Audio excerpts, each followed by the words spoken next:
upgrade your phone, the Samsung one. It's time. To what? I don't care, but something that's new. And then a headphone that's not finicky. And then maybe decide if you want to go an MP3 player around. I'm the biggest walking oxymoron, aren't I? I know, you are. You are.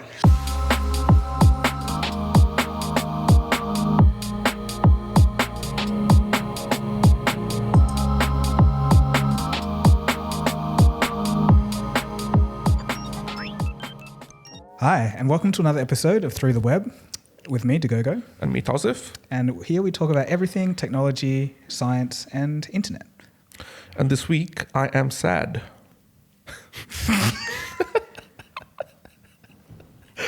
Why do you always spring stuff like that on me? I can have a wild guess, though, as to why you're sad. Let's hear it. Succession is over.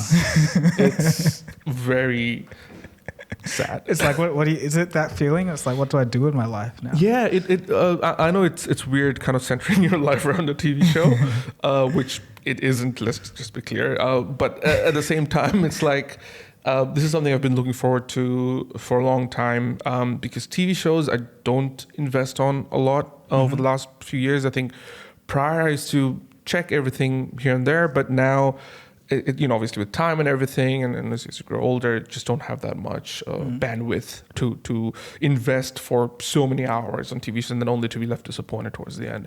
So for me, I a lot of my kind of creative consumption relied on this. And especially with this being the last season, it's like, okay, this is going to be it for a very long time because I don't know what else. I mean, I do have a list of things I want to catch up with, but it just feels like this one was something I was really looking forward to. Right. And now that it's over, it's like, oh man. And the thing is, they landed the finale. That's good. Yeah. So that's like, again, very rare in the world of TV shows because after going for 4, 5, 6, 10 seasons, sometimes even for a lot of TV shows, the finale is just not good, and it just leaves you with a bad taste in your mouth. But this one, for the majority as well, from what I've seen in terms of reactions and even from my personal experience, it was worth the investment. So I actually tried to watch Succession yesterday. So I have Binge, what I watch it on my laptop, but then I was like, I want to watch it on my TV. So I have an LG TV which uses WebOS, and there's no Binge app. So I'm like, no, there is a Binge app. There is? Yeah, there's an Android. On the Google Play. It's not a Google TV. It's WebOS. Oh, so it's a completely different operating system. So there's just no Binge app. So I was like, oh, stupid. And I literally tried to go to the web browser and download Binge, not download Binge, but like watch it on the web browser site, and then I got the weirdest error. It's like, the site you were trying to load is too big. And that was it. And I was like, okay. I mean, is yours an old TV? Not that old, maybe 2018, 2019. It's great, actually. Like, I think WebOS is way better than Android TV. Okay, interesting. Yeah, because you have a cursor, one, and two, it's really smooth. Right. And the interface is great. But I think, this is just one example where the lack of apps kind of holds it back. I guess, and would you then have a Chromecast or something to have the best of both worlds? That is an option, but I don't have one. So, okay. So you didn't watch Succession? Yeah. Come on, man. Do you know what I did instead, though? No. I opened up my PlayStation VR for the first time. Okay. I bought it like a month ago, but just been too busy to use it. So, and? Actually quite good. I think Sony did a good job in making it accessible and like not too complicated.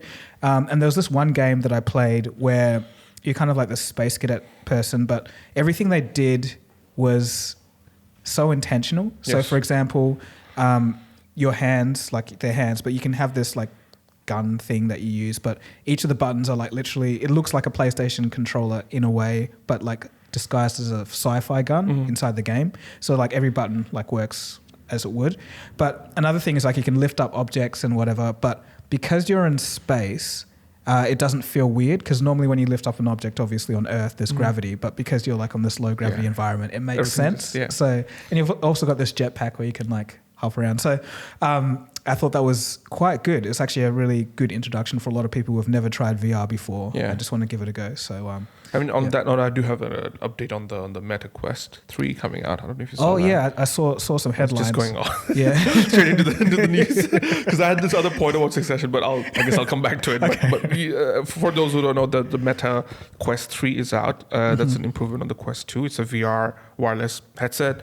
More processing power, better interface and everything, and it's going for like $499. So pretty hefty price but from the comments and reaction, people seem to be really looking forward to it. I think there's a niche crowd that's been using it, and they seem to be quite impressed with what's coming up. So it'll be interesting to see, but I don't know if I'm going to get it, of course. I don't think so either. But the thing is, I did see a headline that the metaverse, so it was a bit misleading. This is, obviously I didn't look at the article, I was just scrolling through, but it said the metaverse only has 39 players. But then looking at the comment section, it was like, oh, that's only in one section. I was like, okay, makes a bit more sense. But people were saying it's kind of dead everywhere anyway. So. I mean, it's... yeah, we'll have to see. I think it's going to get into its own kind of niche industry. I think for Meta, again, we spoke about it, like for them to really build everything around it, it's going to be a mistake. So they're going to go the words that I shouldn't really say, but artificial intelligence route. We're tired of saying it, but they're definitely going to go down that route and keep this as a kind of like a side department, essentially. Yeah, I think, the bottom line in all this metaverse stuff is people just didn't want it. Yeah. It was kind of forced. And at $499 for a wireless headset, I don't think you're going to... Well, look, I think there's a case for VR in general. Yes. But I just don't think the metaverse, and specifically Zuckerberg's metaverse, is viable. For the day-to-day. Yeah. At least yet, anyway, unless, again, there's something drastically different that comes out with... I don't know, with the AI, with the software, with the hardware as well. I think the hardware looks good from what I could see with the Quest 3 stuff. Mm-hmm. It's going to be the software and the network capabilities. By network, I mean the actual human connection network, not the... It connects to the internet, wow.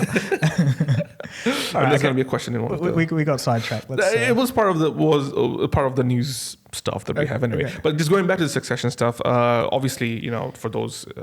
who haven't watched it, I'd highly recommend. It's not for everyone, but if you get into it, I think you'll like it if you're into that kind of world. But one thing I wanted to bring out about it is that the finale watch or view ratings, right? So it was from the report that I read, 2.9 million people watched the finale, right?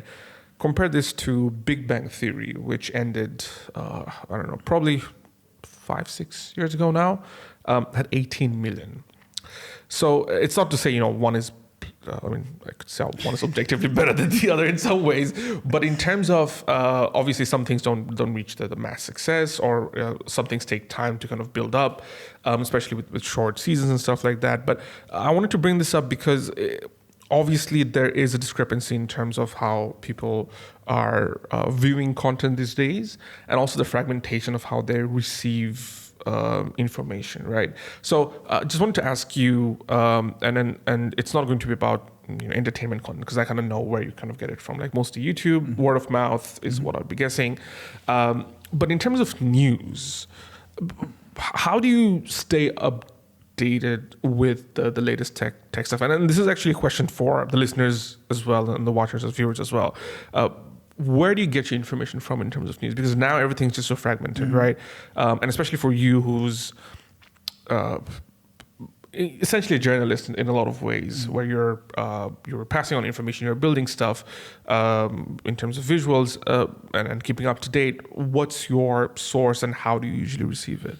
Well, yeah, there's plenty of different sources, but so it depends on the platform. But I think the best way that I've found to do it is literally build up a great network of people that you follow. So you're not going to miss something, and it's always going to be quite good and quite accurate. So that could be computer scientists, people at Google, like whoever's, doing the things, Like, so it can be on Twitter. These people are always up to date, and so your feed is always filled with new and interesting stuff to look at most of the time. I don't know. Twitter's a bit crazy sometimes, but it ends up being this kind of like amazing funnel where you get high quality information quickly, and it's just, you don't have to search as much for it, but it's like a good starting point where you see something interesting, you want to know more, so you research it yourself. But if I didn't have those people, then, you know, where would I get the stuff from? Right. It's like, would I have to rely on some clunky news channel bringing it out, like half-baked, half the information, not really, it's kind of watered down and it's late kind of thing, versus getting it immediately from the people that are doing it. So that's the synopsis. That's kind of how I do it. So there's two ways I usually look at it. One is seeking out information, and the other one is being fed to you in terms of algorithm or notification and stuff. What about the latter part? Because the first part, it seems like that's an active way of seeking out information where you're following specific journalists or people right in the middle of, you know, these research breakthroughs. What about the second part? How, do you usually have notifications turned on and just getting, and it's usually good in terms of the information that you get? Right. So I guess that's kind of like my, instead of TikTok browsing, like I'll browse Instagram and I'll be following like TechCrunch or whatever, and I'll see something cool there. That's kind of my version of doing it. Otherwise, I could actually have an idea or like a thought and then search it up on YouTube and see what people are saying about it. But other than that, I don't really know. I mean, in terms of quality of like notifications that you get, usually is it? I don't have notifications on. No, but say, you know, like the Google Reader or whatever, sometimes they just have that almost like a curated feed for you. Yeah. Usually good. Pretty all right. Although so if you're talking about the Google one where it's just like on your Chrome homepage, I think that heavily skews a bit too much to what you just last searched. Right. So, you know, if I was researching something, it's all the stuff that I've already looked at. So, sometimes though you can find some interesting stuff there as well. And I wouldn't be opposed to another version of that on a bigger scale where it's a standalone app and it kind of just, that's what it is, Artifact. Yeah, Artifact. I think we spoke about it. I think it's the Instagram CEOs. Right. I never looked into it. I think it's still invite only, which sucks. Just like Blue Sky, which is the Twitter. Yes, clone. Apparently AOC wants to go on. Have you seen what happened this week? Of course. Yeah. So for those of you who don't know, there was a parody account of AOC saying that she was in love with Elon Musk. And lots of random tweets as well. Yeah, but the thing is, the title of her, this imposter's handle was so long that the parody part, which was in brackets, was almost cut off. It's always in the end. That's so why you don't see it. AOC, what was it? I can't remember what the whole thing is, but it's like her full name and then her title in terms of her role in the political title. So I don't know. It depends on how you kind of see it, because for some people they might just look at it and be like, "Wow, why'd she say that?" But I think most people would kind of get that it's... So the thing is, when it first came out, like for me, I'm talking my experience, open up Twitter, I see that it was a tweet about something that, Elon Musk took away my blue check mark, it's time for a breakup or something like that, right? And again, I don't follow AOC, I don't follow this parody account, but that was the tweet that was fed to me on my feed. There's nothing to do with nothing that I would have followed, or maybe in the past I would have, checked her account or something, but never checked this parody account. So for that to show up on my feed, essentially felt like, this is probably the actual one at first glance. Right. And again, for most people or a lot of people, it's you don't usually go on and investigate. It's it's just like seeing a headline. I guess it depends on the tweet that it was, because the first tweet that I saw from this parody account, and it's the same deal with me. I don't follow it. Yeah. I wouldn't have searched that. It was not gonna lie, or just like have to come clean or something, but I'm in love with Elon Musk. Right. And then that's so ridiculous. I just knew it was parody. So I guess it depends on what you first see. Well. Yeah. But I guess that's where that fear kind of comes in terms of these things just showing up on people's accounts, where, again, you can easily mistake it for, depending on the tweet, of course, but you can easily mistake it for something that's not correct. And then if you just run away with it, you're like, okay. Yeah. And again, I think we spoke about it in the last episode as well, where this gap between people's understanding of how credible news sources or authentic sources work versus what it really is on Twitter. There's a big gap now. Sidetracked again. Yes. I'll pull it back a little bit. Okay. What have you watched this week? Okay, I got a few Are we doing the choice thing? We got the death of HypeBeast. Oh, okay. We have the fastest Tesla Model 3 in the world. Mm-hmm. Lawlessness in Vancouver and Portland. Lawlessness. Or me looking for an MP3 player. But I think we'll talk about that later. Okay. Yeah. Between the three, I am interested in the HypeBeast stuff. Okay, sure. If I have to rank, I'll go the HypeBeast, the lawfulness, and the Tesla 3. Okay. Maybe we can talk. Lawlessness. I'll do a brief of all. So there was this video. I've seen a couple of this guy's videos before. I can't remember the YouTube channel's name, but he focuses on fashion, it seems, quite a bit. He talked about the death of the chavs, or where did chavs go? And that was pretty good. So I think this video just came up after that. So it was just talking about the death of HypeBeast, and he talked about how it came about. It was like streetwear in the 90s. I think it was the 90s. Yeah, it would be. And the skate culture. But it started off as a blog and just a place for people to discuss, and then they launched a fashion line and did some exclusive drops. And it was big in the underground scene, but then it started to kind of get more and more. But because the drops were so exclusive, the prices just went crazy, and then there was this whole second hand market where people were selling things for like 3, 4, 5 times the price. It just went insane, and then they did collaborations with Gucci, and then eventually it just got so big that it became uncool because like everybody wears it. Little kids were wearing it, and it was kind of like and then after that it just fell off a cliff like really quickly because everyone was just like, why am I paying so much for something that's kind of uncool now? And it was like around 2020 is when everything kind of shifted, and people just kind of went to more simpler clothing instead of having huge brand logos and huge, I guess, what do you call it, drip. Like, there's actually a thing about, again, bringing Succession on, but there's this whole thing about quiet luxury that's going around. Quiet luxury. Mm-hmm. So basically, you'll see, especially in Succession, it's evident. So people with actual wealth, they don't tend to show off like big Gucci written on their thing, and then I think there is that gap again between like the really, really wealthy and then somewhat wealthy. But it's interesting because I did watch another fashion documentary like years ago or something, but it was about kind of how 2000, like from the early 2000s to like 2004, 5, you know how there was the hip hop culture, but then those big emblems of wealth and chains were there. Yeah. But then after the 2008 crisis, that became uncool. It was like, it wasn't cool to show your wealth. Right. So I think it's quite a similar thing to that. But speaking of the quiet fashion, luxury, sorry. In this episode, they were talking about just like people going on the street and interviewing other people what they were wearing and how much their outfits were. And Drake was in one of these videos and he had $1 million outfit. He was literally wearing $1 million, and I was like, what? Yeah, and yes, I think it's different for celebrities. But the thing is, like, you couldn't tell. It was just like a coat and like exactly. whatever. But I think it's different for celebrities, but it's again in the world of Succession, it's mostly tycoons, business tycoons, and execs and stuff. And there's actually an Instagram profile called Succession Fashion, where they break down the actual wardrobe that the characters are wearing, and generally they're brands that most people wouldn't even hear about, and the price tags are ridiculous in most, because they're very very well crafted. And I think one of the videos I saw was about Zuckerberg's T-shirt that he wore in one of his Facebook presentations, those big events, and it looked like a very basic, Walmart tee, but I think it was by I forget the name of the brand, but it was around like $800 or $900. That's like handcrafted or like custom made. The silk and the quality of the materials very, very fine, and it's stuff like that. But then compare it with HypeBeast. So there was this one guy who was wearing like this T-shirt. I think it was like $800, and it was like a white T-shirt with a red HypeBeast logo on it.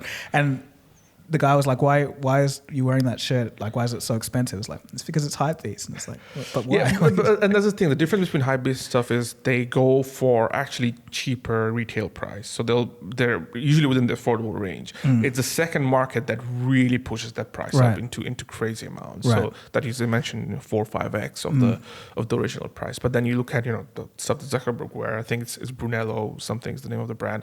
They're the retail price is in It's just like that high. $500,000-$800,000, right?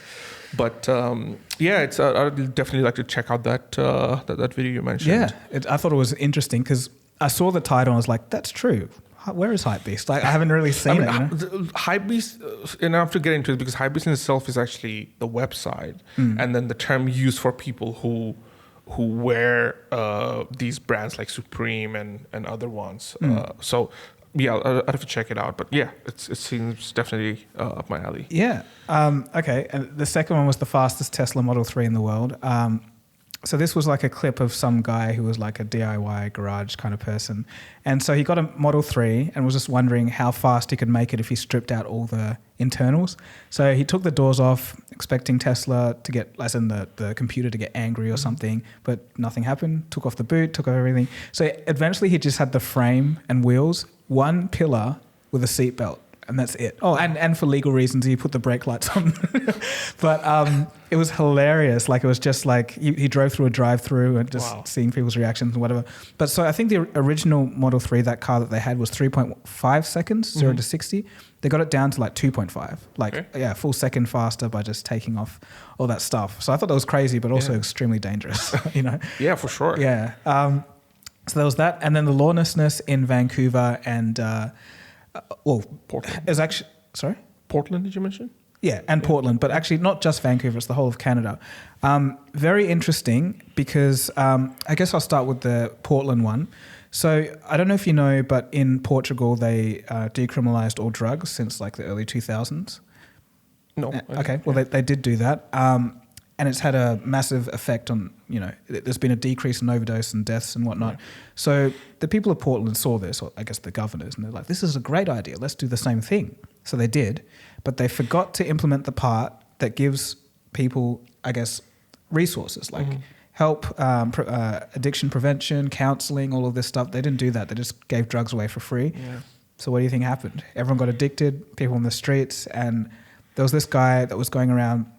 So the guy that did this, I can't remember his name, unfortunately, but he's doing what Vice used to do, and is doing it well. Right. It's not as cool and like as aesthetic, but the same, putting yourself in danger, going on the streets, like actually talking to these guys, getting someone who knows the area, like a counselor, going around to all these different places, and it's getting to this stage where it's like, is this an American city? They have, I guess, their own kind of political system where there'll be these little enclaves and there'll be a leader. Yeah. And sometimes the leader can get ousted or whatever. And he almost got shot. There was a gun pointed at them and shot, but they didn't get hit. But and it was just like the guy was talking about, this counselor guy who was going around was talking about how he's been stabbed so many times, he's been shot, and it's just how things are.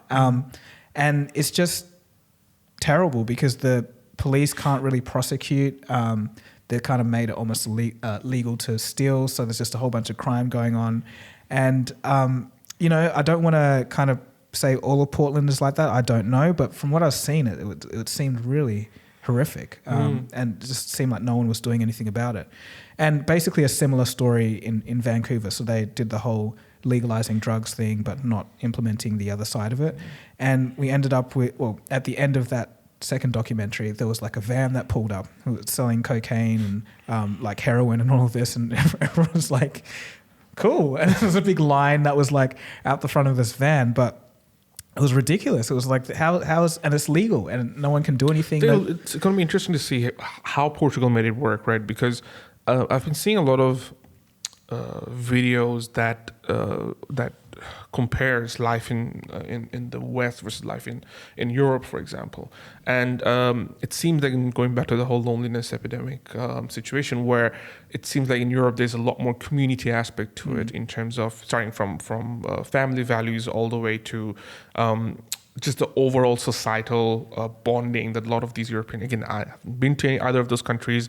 I've got friends there, but again, this is just from so do take it with a grain of salt in terms of information. But in terms of those differences, it seems like in places like US, for example, it just makes sense for individuals to go for drugs and stuff like that, to really almost numb themselves from all the other stuff that's happening. There's 2 points. So to answer your first question, I think people may get angry at me, but I think part of what makes, I guess, America in particular, like quite insular and lonely might stem from the political division, because everyone's kind of trained to look at everyone else with a bit of suspicion, rather than, in Europe, it's not quite as divisive. It's kind of like everyone's on the same page, more or less. I know there's some different parties, but it's much less than the US. And second of all, in Vancouver, there was this ridiculous policy, I think it's Canada-wide actually, where they call it safe supply of drugs. So what they did was, so they, Purdue Pharma, who caused the opioid crisis, they were like, right, you guys have to pay billions of dollars in damages, etc. And then the government basically contracts companies to do the same thing. So that they're making these pharmaceutical drugs and handing them out and giving prescriptions and whatever. But the thing is, there's not really, it's kind of weird, because they can actually, the pharmacists can actually see these people going and taking these drugs, exchanging it for money outside the door, and then going and buying fentanyl and harder drugs. And these drugs end up passing throughout the society and end up in the hands of school kids. And in classrooms, it's like a currency. So kids are like buying these drugs and they don't really know what they are. And it's like more powerful than morphine. It's like, more powerful than OxyContin, which is the drug that's, so... And kids are using it, and they're all coming into these addiction centers, and it's like, I don't know. I don't think the government really thinks about what they're doing. And again, just one last thing. There was this other guy that was on the show that was interviewed as well, and he was like a politician in that arena anyway. But he kind of fell away and disappeared for 3 or 4 years because he went to the streets. He was like addicted to heroin and almost died and whatnot. But he came out of it. And then he has like a completely different viewpoint. So that they've kind of, I think it's one of the cities, not Ontario. Yeah, it's one of the cities that they brought him in and basically asked him, about his experience and whatnot. And then he's kind of worked with the community and come up with like a way better plan, like of treatment and rehabilitation and all this, where the government's just like giving out drugs for free and expecting it to work. It's like a toddler could see that that's not going to work, So I just found it shocking and strange that these are the people that are in power. It's just, I don't know. And for us kind of sitting, in Australia and talking about these things sometimes might feel a bit weird, because we generally, if you're not in the space, you tend to get the extremes of these stories, and that might shape the way we think about these places. So it'd be great to get some perspective. If you're a listener who lives around those areas, would love to get some perspective in the comments. And because again, there's, for example, in Western Australia where we're from, there's a whole there's a whole case of meth use and ice, for example. You don't see it, right. But we don't see it as much as you'd perhaps see it on news updates or on headlines, right? So again, for others who are outside of WA, it might feel like that's kind of like the day-to-day stuff, which it could be, because you and I could be living in a bubble where we haven't come across these things, right? So it's just would be great to get some perspective of people around. So in my search in property, apparently if you go to Dianella and North, there's some meth users there. But I did have a think about that. It's like, is this a biased view? Let me kind of see what people from Canada think. So I did a quick Reddit search of just like Canada crime, and like, there's a whole bunch, there's so many threads, and people are like, we need to have a national discussion about this. So, but it's Reddit. I know, I get it. No, exactly, and it's also interesting because sometimes people from there, you will get like, oh, I'm from this place and I've never seen it, and then you'll get another comment saying the exact opposite. I'm from this place and it's so true, right? So even these individual perspectives are also could be quite different. But I think that the be all and end all is just crime statistics. If there's a huge like increase, and there was some, it was like 40% increase. I would say yes, but also taking into account what Reddit says, what the comment section says, when you trying to, I guess, investigate this kind of stuff, it has to be everything. While I guess you're putting more weight towards the official stats, right? And then have an overall, I guess, opinion in general. I'll just. Yeah, it's true. You can't really make a blanket judgment, but from everything, it seems like it's not exactly. better. So, but again, if you're from those areas, it'd be great to please let us know. We could be completely wrong. All right, the first story of the day is about Amazon has been asked to pay $25 million to settle allegations that it violated children's privacy rights with its Alexa voice assistant. Do you know about this? Yeah. But there's more. There was another lawsuit that they recently quashed where their Ring devices were spying on people. Yeah, and then basically they gave the database that they're not supposed to keep to basically improve their algorithm. And they even they gave out employees unrestricted access to the customer data. Right. And the thing is, apparently they were sued with the Alexa voice assistant stuff about children's voice recordings being kept by Amazon in 2019. So it's only been resolved now, almost 4 years down the line. According to the FTC complaint regarding Alexa, Amazon prominently and repeatedly assured its users, including parents, that they would delete voice recordings collected by the system. But apparently the company did not do this, keeping data for years and using it unlawfully to help improve its algorithm. That's what the complaint said. Mm-hmm. It just seems like just can't trust big companies, essentially, with the data. Oh, I've got fingers pointed at me right now. Remember, I can't remember what episode it was, but ages back in the old studio, we had this debate about, big tech companies and doing the right thing, and you were like on the side of big tech companies.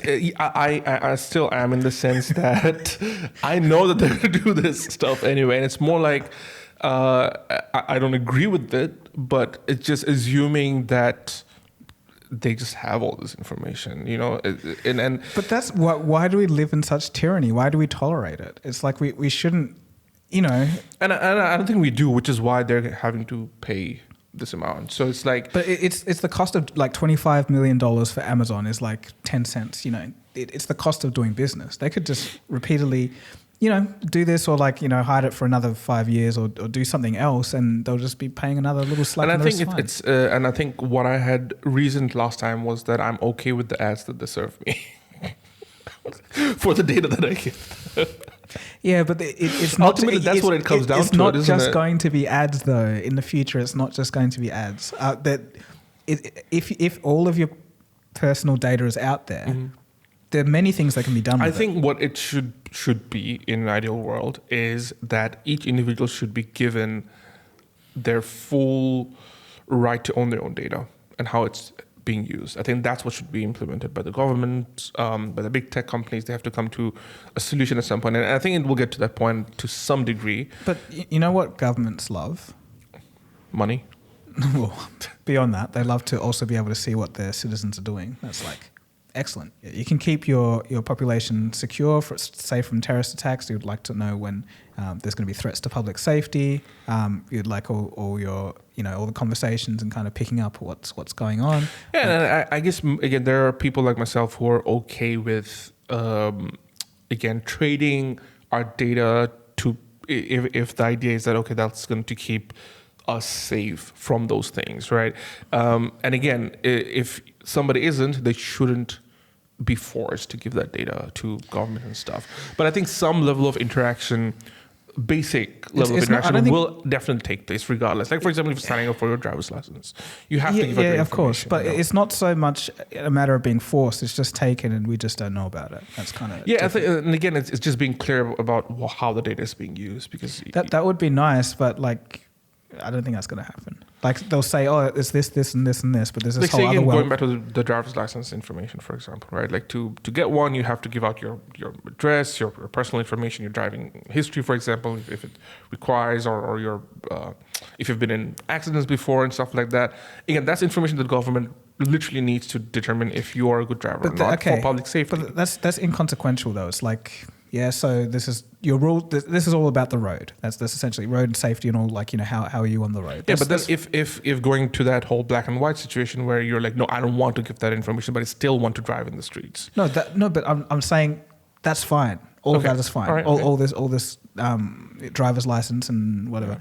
But when it comes to online data, mm-hmm. that. It can be a whole bunch of different levels, from the communications you're having with someone to literally the visual inside of your house.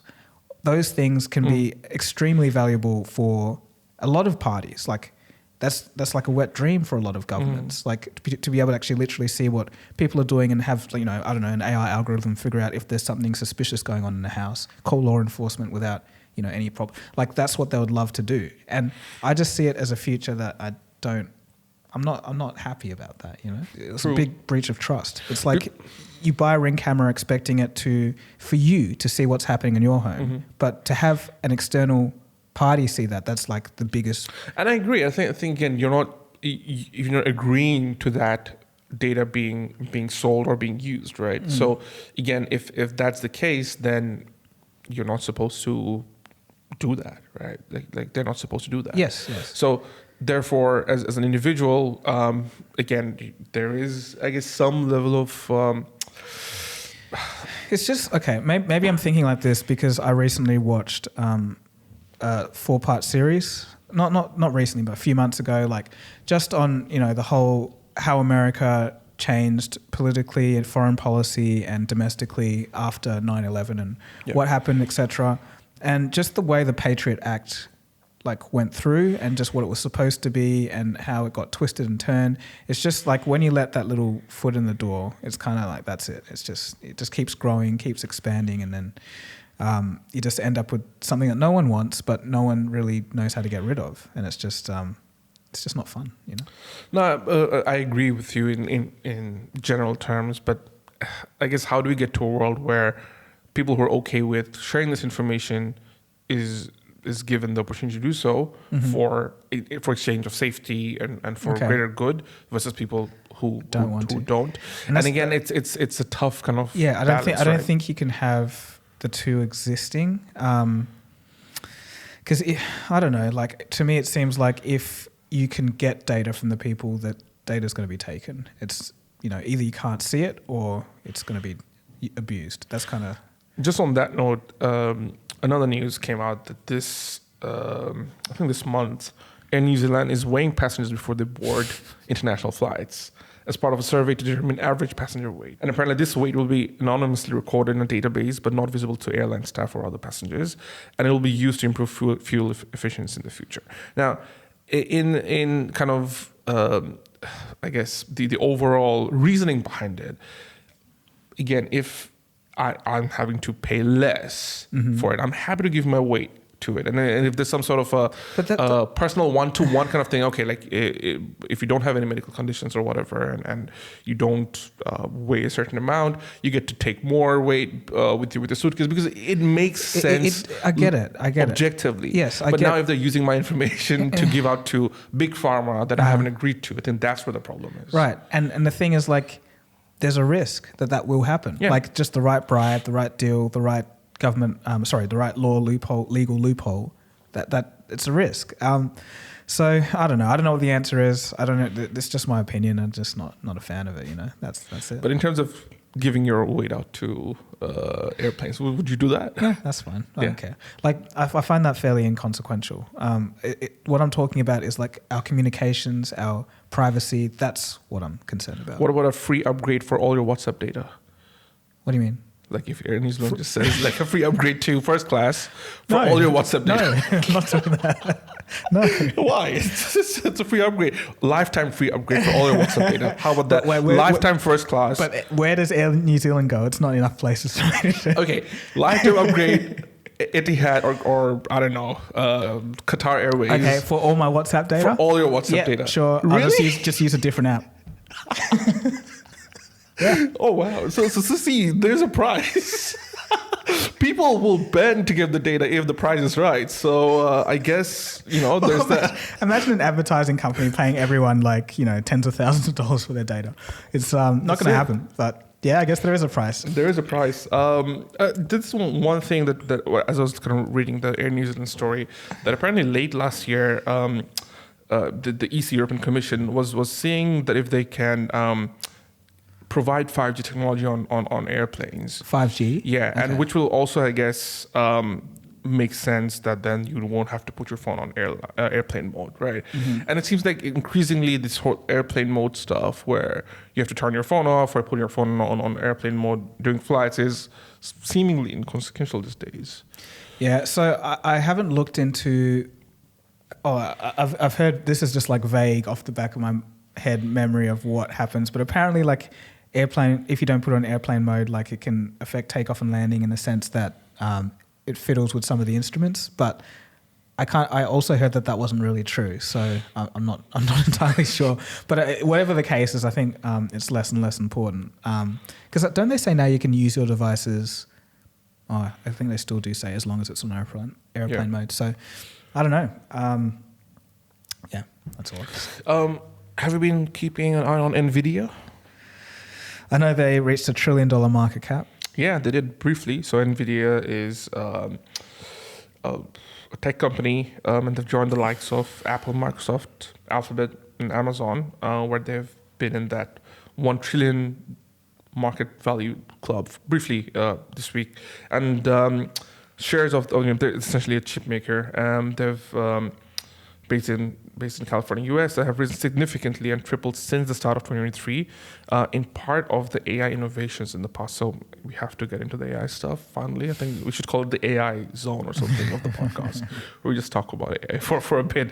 And it's interesting because prior to this, they had a bit of a jump around that 2020 mark, then they fell, and then as soon as this AI stuff started happening, it just started really climbing. They also recently announced that a development of its AI supercomputer, which will run generative AI language applications, data analytics, and other systems.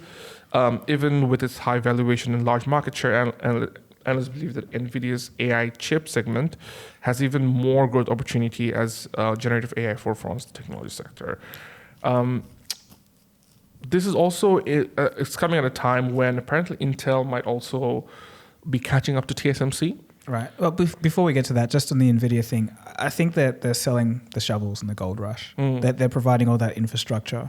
I think we even talked about this on the podcast. Like during that first couple of weeks of that huge AI boom, Nvidia announced all these like back-end pipeline technologies to make training AI models on a vast amounts of data easier via their hardware. And I think they're in the perfect position to just take advantage of this. Like when you think of graphics cards or like not even graphics cards, but like APUs, not APUs. What do they call them? The NPUs, neural processing units. Like it's Nvidia that you kind of think about.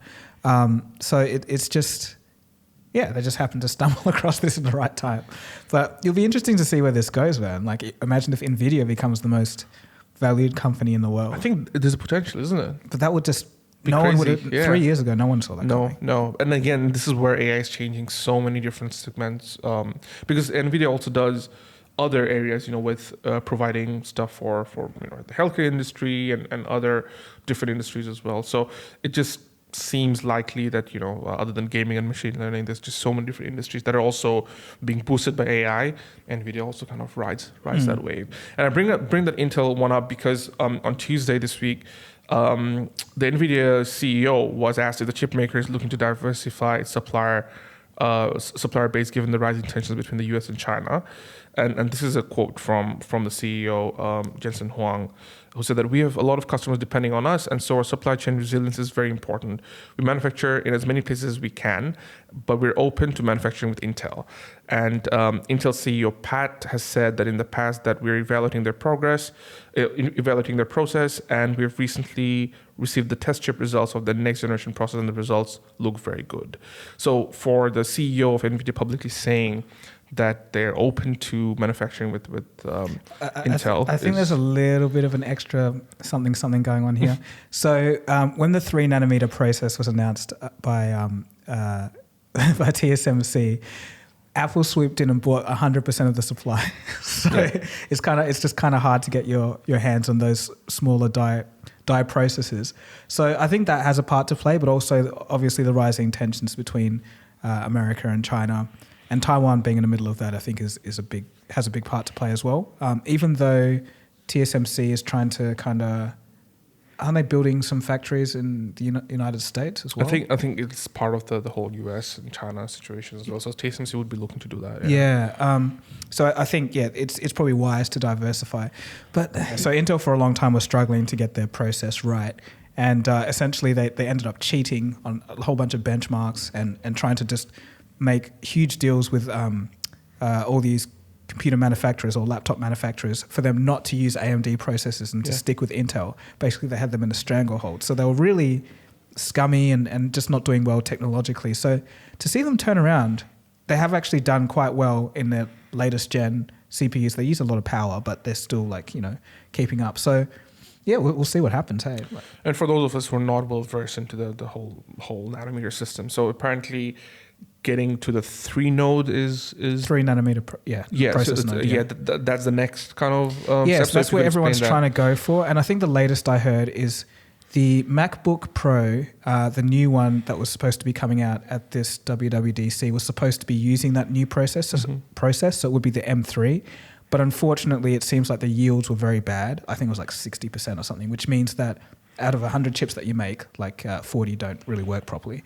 And that's just because 3 nanometers, it's in the title, it's extremely small. So at this point, you've got like electrons, like in quantum physics getting into it and things not being completely stable. So it's just hard to produce. It's like almost magic to do it. So I think it's just at that stage where there's got to be so much more R&D to get that little bit extra out. So I think from what I'm hearing, did Intel actually say what size they were getting down to? No, but they're looking to do the 4 node ones. Okay, so it looks like they're getting close, but I think Intel will start hitting those same roadblocks unless they got some cool innovation. But yeah, TSMC has just been everyone uses them. I think there's definitely a video going on this, but every device that you have basically uses a TSMC process.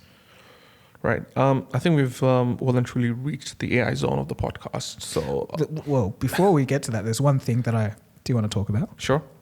So, I've been looking for an MP3 player because I just feel. Well, actually, no. What happened was I saw an unboxing of an original sealed iPod Mini. Mm-hmm. So it's like 16 years old now or something. And I was like, I really just want a standalone MP3 player. Let's just see what's around. And there's basically 2 categories. So you have the really low end ones, which still look like they did like 15 years ago. But, they have like, 32 gigs or 64 gigs. So not that much storage, but they're just like crappy and just not great.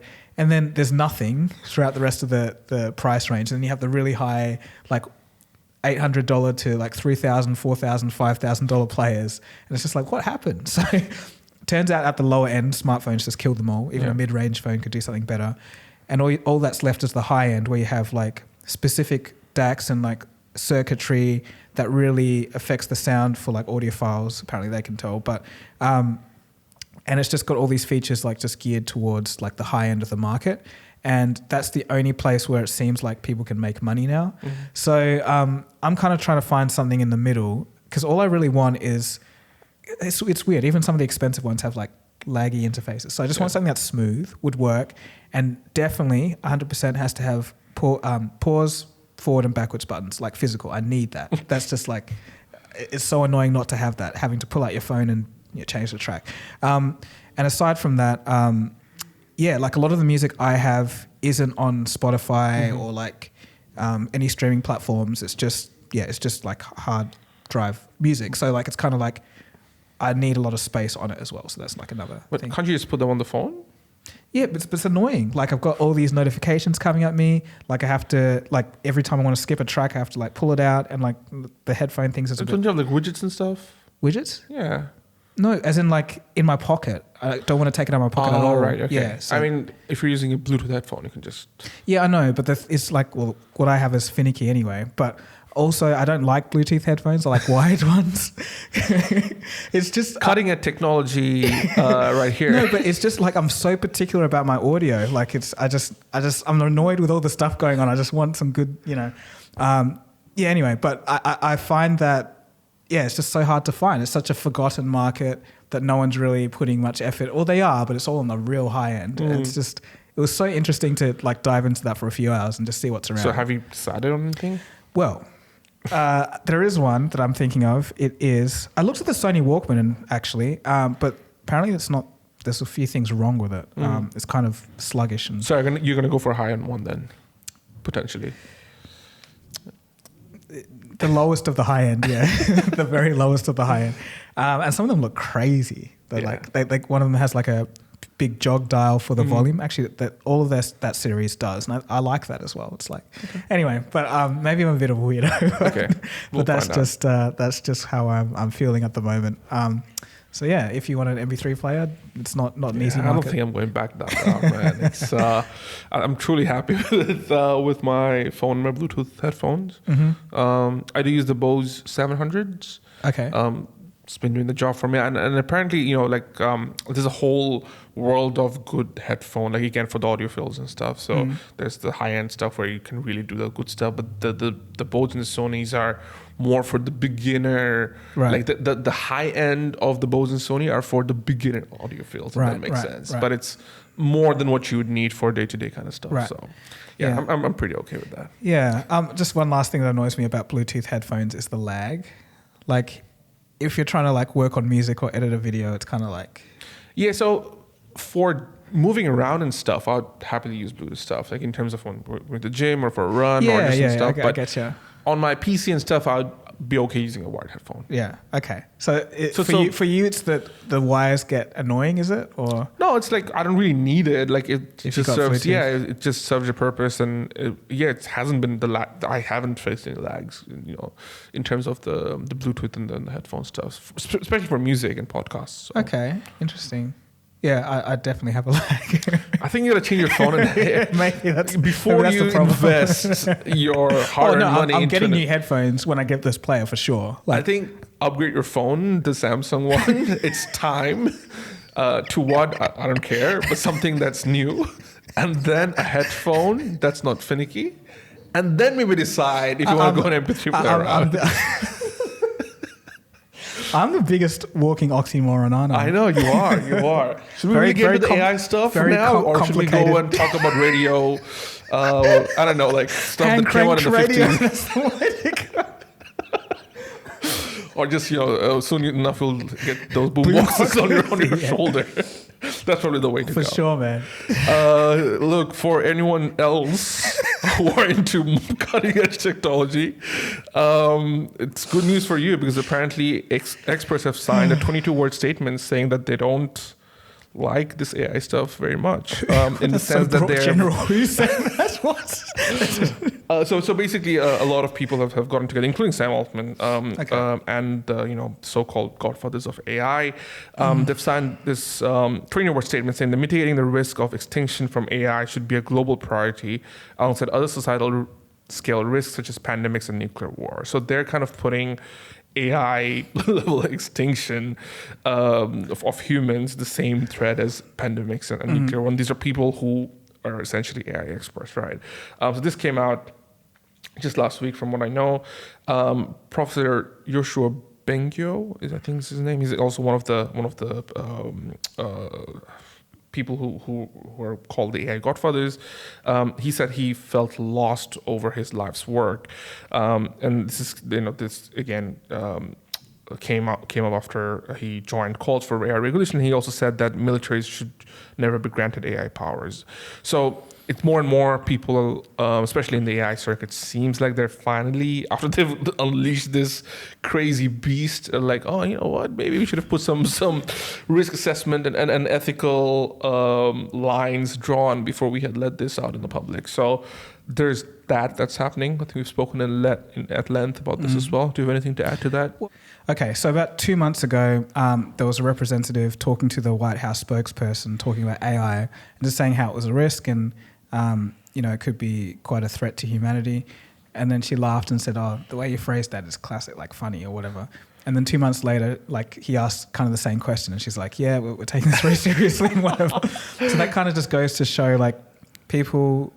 Yeah, it just happened so quickly. People just took so long to grasp what this could actually mean. And now it's starting to hit everyone, except for those people on YouTube who were like... That sounds like, oh, that's not impressive. Remember when I said, like, some people just wouldn't care? Yeah, like it's so just strange. It's like, oh, how are you so impressed with AI? It's like, what do you mean? Like, I'm looking at what's happening. But I really wonder about those people. Maybe I don't know. It's like... Maybe they just think computers always did that, or they're just putting on a front, or maybe it hasn't really hit them in. Because again, I mentioned that the difference with NFTs and other hype cycles, blah blah blah, is that you have proof of concept, right? And I guess if ChatGPT can't do what you think is impressive or in your line of work, then maybe again you don't have that proof of concept in your head. As soon as I guess jobs will start getting replaced by AI or other stuff that will seep into day-to-day life, I think again those people who are kind of, I don't want to say naysayers, but more like unimpressed with what's happening are going to turn. But then again, they might just be like, oh, well, I'd like to see it do this. And exactly. then they'll just keep going and moving the bar. I'd it's like to it see cures it. cancer. And it's like, well, it actually doesn't know what it's saying. It's actually just a large language model. Exactly. So it hasn't really cured cancer. So, but that's the stuff I'd love to see, man. I'm really hoping that, of course it's fun to get memes being made on AI, but the potential of it when you look at it is just incredible. So my fingers crossed. But having said that, the other news is of this fellow called Steven Schwartz. He is a lawyer who's practiced for more than 30 years. I think I heard this. And he represented a client suing the Colombian airline Avianca over injuries he claims he got when a serving cart bumped into him mid-flight. Apparently, it's a pretty simple case, except that Schwartz submitted a brief to the court that included references to what the federal judge hearing the suit called 6 bogus judicial decisions with bogus quotes and bogus internal citation. Turns out that Schwartz actually relied on ChatGPT for his legal research, and what he handed in on those documents were all cases that ChatGPT decided to make up. Now it comes almost after the few months since we were getting all those headlines. Oh, ChatGPT passes bar law exam, this doesn't pass the medical exam, and so forth. And I think a lot of people, again, it's the other way around where they thought, instead of being unimpressed, they were so impressed they thought that they could just use it for everything. I think but the thing is, like, if I'm not mistaken, that's referred to as hallucinations, where ChatGPT will say something that doesn't exist, but it sounds convincing. And apparently he asked him as well, ChatGPT as well, do you think it's a real case? He's like, yep, it's a real case. So I think, with passing the law exam and stuff, it knows, I guess, the basics of what to do, but there's still some things where I think one of the biggest problems with these chat systems is the hallucinations. Yes. Like saying things that don't exist but convince humans. It knows what we like the patterns that we like, and it gives that to us. And we're like, oh, that's great. Yes. So I think Sam Altman and a few others, Sam Altman, like a couple of days ago, said they're actually focusing a lot of attention on reducing those hallucinations. So I think once that happens, we'll see like another level of, so it's saying things that sound good and it's accurate. So so that lawyer, very dumb, very, very dumb for doing that. He sounds like a person who, I don't know, if he was in school, he'd be cheating. But anyway, that's not really cheating per se, but no, I think... as in be using ChatGPT for his... Fair enough. But the thing is, I feel that, the next time this comes around, like it would be... quite a bit better. As in, like, once this hallucination thing gets fixed. And on that thread as well, there's an organization called the National Eating Disorder Association. They introduced an artificial intelligence chatbot called Tessa, which is used for helping others with potentially for advice regarding eating disorders. But after reports that the chatbot was providing harmful advice, they've decided to take it down. That has been under criticism over the last few months after it fired 4 employees in March who worked for its helpline and it formed a union. And now the helpline has allowed people to call, text, or message volunteers who offered support and resources to those concerned about an eating disorder. Now, essentially, this Tessa was a chatbot. You could go there, ask for advice about eating disorders, and instead it was giving the customers poor or ill advice that is not in accordance to what the general consensus is. So again, it seems like we're still early in that cycle of completely replacing humans with just AI, because these are very critical things. I think for certain things you can, in terms of using AI in your day-to-day work and stuff, but for stuff that's regarding, I think health, law, it's just not there. So again, for those who are a bit concerned of how soon it's coming for our jobs, essentially, breathe a little bit of a sigh. A little bit of but time to catch up. These things are like, all it needs is one little breakthrough and then that's it. But also, this kind of reminds me, like, if you were to think about AI in the way it's making mistakes now in a visual field, it would be like not being able to draw hands, kind of like putting objects in the wrong positions, that kind of stuff, which the overall picture is there, but it's just these things that are quite important that we can all see is wrong, that it still does it. So we all know what happened with that. It just takes a little bit more time and then things come around. So it'll be interesting to see how many people still use it for very critical jobs. Exactly. A couple of final AI updates.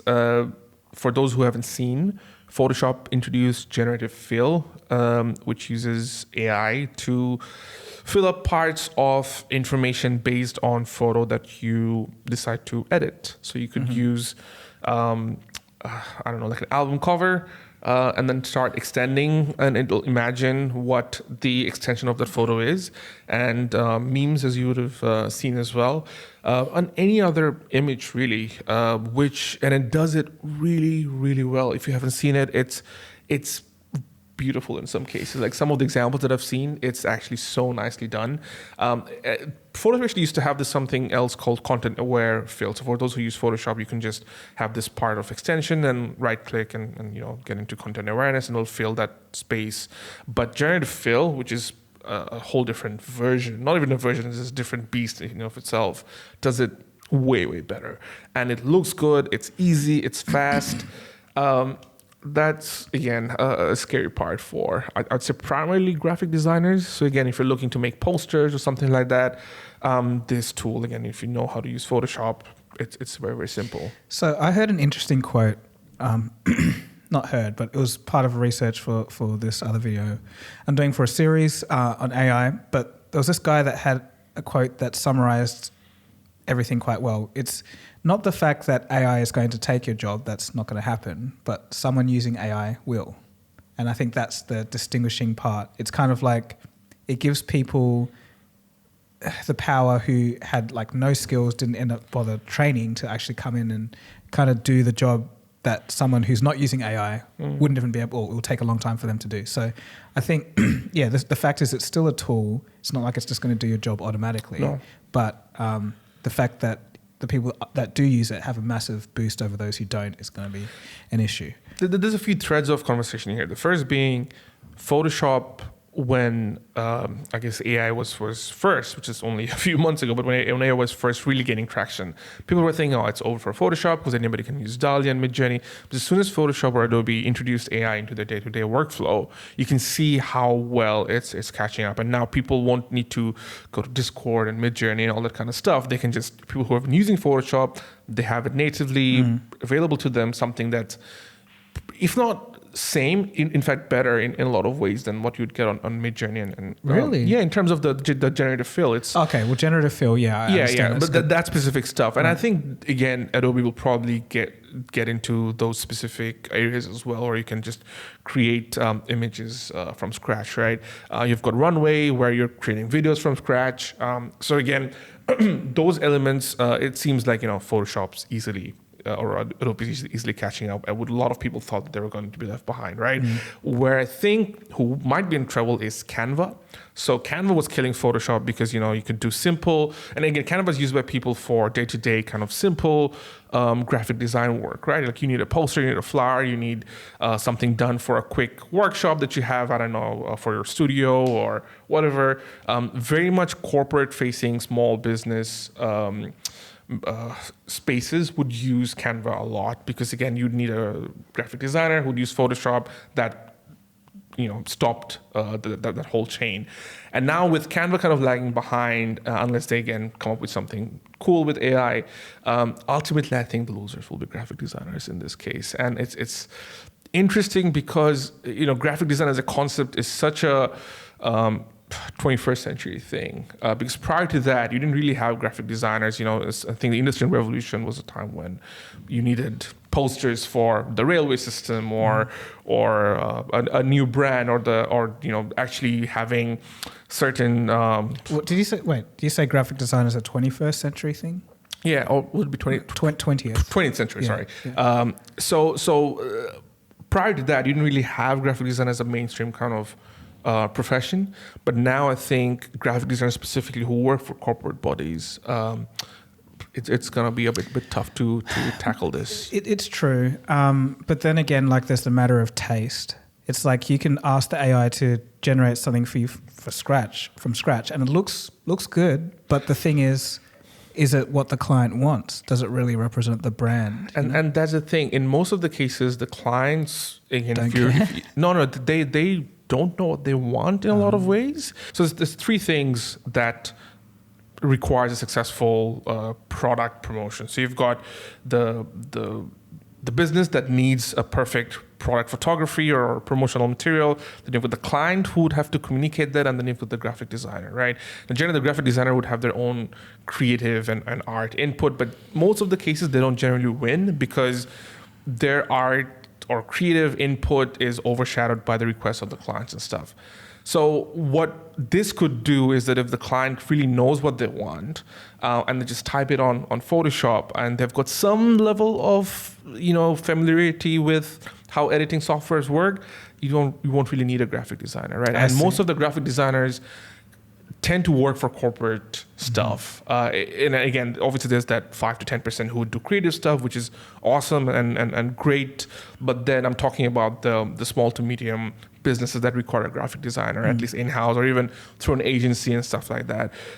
So that's because I've seen a video, for example, you could have a bottle of water, and then you can easily change the background just so nicely. I remember doing when Midjourney first came out last year, I started doing like some of those product photography stuff, and as soon as I did that, and this is last year, right? I said that product photography and stuff like that will definitely get eaten up by AI stuff. So I don't know. It's that's the route I think. The biggest losers, unfortunately, could be graphic designers in this cases.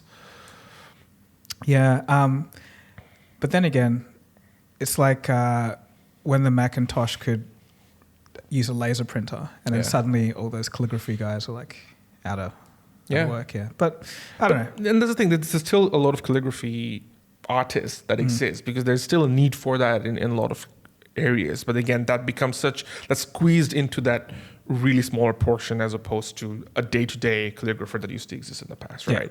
And I think could be the case for a lot of I think designers. graphic design, like huge corporations like Nike or something, will probably still use those the 5 to 10%. Those big names would still be there, but everyone else is. Yeah, that's going to be tough. Final story of the day: this camera called Paragraphica. It's by someone called. Oh man, it's a tough name to spell or pronounce. Jorn Karman. He made a camera that takes photos using location data. It has no lens, and it basically, when you operate it, describes the place you're at, and then converts it into an AI generated photo.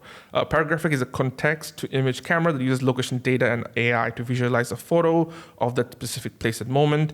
The camera exists both as a physical prototype and a virtual camera that you can try. It's the video that I first saw was just incredible, where it's got no lens, got this really interesting. Yeah, I don't know what that was. Yeah, I think it's this red wire that came out. It almost looks like an aerial of some kind, but I know it's I think it's just for getting the location precisely. And there's this few knobs that allows you to select the location you're in, and then you can describe the area that you're in. And basically what he did was compare the actual location he was in versus what he was seeing in real life and explaining it to the camera. But the thing I don't understand is that text description of what he's going to feed into the AI, is that based, like it says location data, but it has no lens. So is that based on like Google Maps, like Street View? I think so, yeah. Yeah, okay. I think so. But the crazy thing is, like, you can do this if you want to do it in Midjourney, you just use the describe function and then copy, or you can even have an image and put it in, or just... Yeah, I think this is more of one of those one product, like a prototype, just as a personal art project or a personal project. I understand. This is not going to be public. I mean, he might decide to sell it or something. I understand, because it is kind of cool to... It's like you don't really want the environment that you're seeing, but some kind of dreamscape of it. You can do that. But then the Google Maps location data kind of makes it a bit strange, because say we're in this office and we wanted to shoot a photo, it's not going to know. No, so I think it only works because all the examples he's shown are of outside images as well. So it's just going to be and he had some images that are side by side as to what he was seeing versus what the camera had in its output when he explained it through the camera. But it's just such an interesting. I just found it very, very interesting. Yes, I agree. It's like a product that couldn't exist before AI. It wasn't and possible. it's like you don't really need this device in essence. But it's cool that it exists. Exactly. Yes, I understand. Exactly. Actually, this is another thing. Sorry, not quite related, but just cynical people online, because I'm sure there's a whole bunch of people like, this is the dumbest thing in the world, blah, blah, why would you do it? And it's just kind of like, because it's fun. But there was this other thing on Instagram I saw. It was Adam Savage? No, not Jamie. No, Adam Savage. I'm pretty sure that's his name. The Mythbusters guy. Oh, yeah. So he had a Spot dog, and the robotic Boston Dynamics dog, and he tied it to a chariot kind of thing, and he sat in the chariot, and the experiment was to see if it could pull him along. So it started working, and the dog struggled a little bit, but then it got it scriffing, and then he was being dragged along by or rolled along by a Boston Dynamics dog. And all the comments were like, what's the point of this? This is so dumb. Like, this is stupid. And it's like, before reading the comments, like, oh, this is so cool. This is funny. This is interesting. But then everyone was just like slamming it. Yeah. And I was like, I don't know. Is it just me? Am I just weird? Or like, what is wrong with everyone? Like, it's just not a reaction I, in my wildest dreams, would have expected. But wow. I'm kind of just seeing that a lot. Like, there's people that are just having fun or doing interesting things, and people are like, what's the point? That's dumb. Like, why are you doing that? And it's like, it's just fun. Like, no, it's exactly, and sometimes it just exists for the sake of existing, and in a lot of ways, it doesn't have to be commercially viable. It doesn't have to be a project for the corporation, something like that. It's something, again, and it's, I think that the artist side of things that comes out for a lot of these hobbyists or people who must like to play around with stuff. But yeah, I think I'll leave the story at that. Before just ending, I just want to give a shout out to Florentina from Instagram. She sent us a nice message and gave us some suggestions about the podcast. Just thought it was a really nice little message that she left for us. So thanks for listening, and anyone else who's been checking in on us, giving comments your words and of encouragement like mean a lot exactly. to us. So again, in the world of cynicism that we live, it's really, really cool to get personal messages like that. So thanks again, Florentina, and anyone else who's been dropping comments and messages. Really, really means a lot. We want to do better, and we will do a lot of interesting things coming up, especially with this new space that we've got. So somebody's greeted us with a big bang upstairs. I don't know what's happening. Like when you're talking about cynicism, I wanted to launch into this thing about modernism and postmodernism, but I think we'll next week. leave that. But anyway, thanks for watching. Thanks for listening, and we'll see you again soon for the next one. Cheers.